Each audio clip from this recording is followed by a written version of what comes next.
ஒரு வாரம் போகலைனாலும் என்னவோ மாதிரி இருந்துச்சு. போன வாரம் குமரன் கோயில் போகவே இல்ல. இந்த வாரம் கண்டிப்பா கோயில் போயே ஆகணும் அப்படின்னு சொல்லிட்டு கோயிலுக்கு போயிட்டு அழகா தீபம்லாம் ஏத்திட்டு, குமரன பார்த்துட்டு, அழகா சாமி கும்பிட்டுட்டு வீட்டுக்கு வந்துட்டோம். போறப்பயே வீட்லயும் விளக்கேத்தி வச்சுட்டு தான் போயிருந்தேன். கோயில்ல பூ குடுத்தாங்களா, அத சாமிட்ட வச்சுட்டு அப்படியே சாமிலாம் கும்பிடாச்சு.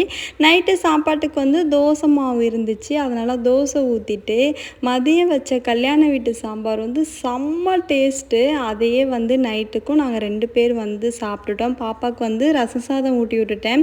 அவள் தோசையெல்லாம் ஊட்டினா ரொம்ப நேரம் ஆகும், ரசம் சாதம்னா சீக்கிரம் சாப்பிட்ருவா அப்படின்னு சொல்லிட்டு அவங்களுக்கு தோசையை எடுத்துகிட்டு போய் கொடுத்தேன்.